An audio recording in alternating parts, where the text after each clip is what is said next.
high definition. Senate candidate Pat Toomey was back in Pittsburgh today. The Republican from the Lehigh Valley says he has not stopped campaigning since he won his party's nomination last month. Toomey sat down with our political editor, John Delano, and John is live in the newsroom with more. John? Well, Patrice, you know, both Republican Pat Toomey and his Democratic opponent, Joe Sestak, have been outsiders to the political establishment in their respective parties. But now they are the party standard bearers in a closely watched Senate race. Today, Toomey told me he wants to focus on issues and disputes any notion that his work on Wall Street is one of those issues.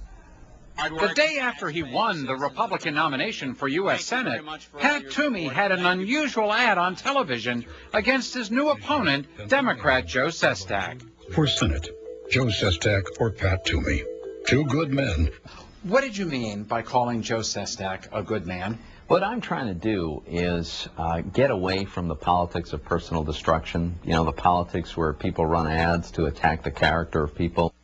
Toomey says he wants the campaign to be about issues, and he sees clear differences between the two candidates. We can be good people and have fundamental disagreements about what's best for Pennsylvania and what's best for America. And I like to think that that's what Joe has in his heart. I think he's completely mistaken about the path we should take. But I would like this conversation during this campaign to be about those substantive policy differences. One big issue is Wall Street, where Toomey has attacked Sestak for voting for the Wall Street bailout. And Sestak has attacked Toomey for working on Wall Street and deregulating government oversight of finance. So I asked Toomey what he did on Wall Street 20 years ago.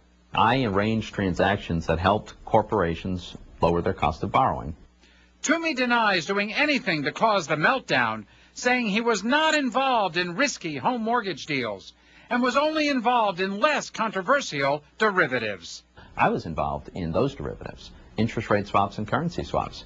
But the credit default swaps, for instance, which got a lot of understandable and very bad publicity, they were invented 6 years after I left the business. As for regulating Wall Street, financial institutions are among the most heavily regulated in our economy, have been for decades, continue to be today.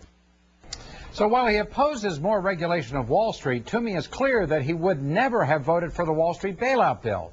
He says his experience on Wall Street convinced him that financial institutions should rise and fall on their own. How much this becomes an issue remains to be seen, but clearly it is one of the battle lines this fall. Live in the newsroom, I'm John Delano. 3 people went to the hospital today following an accident in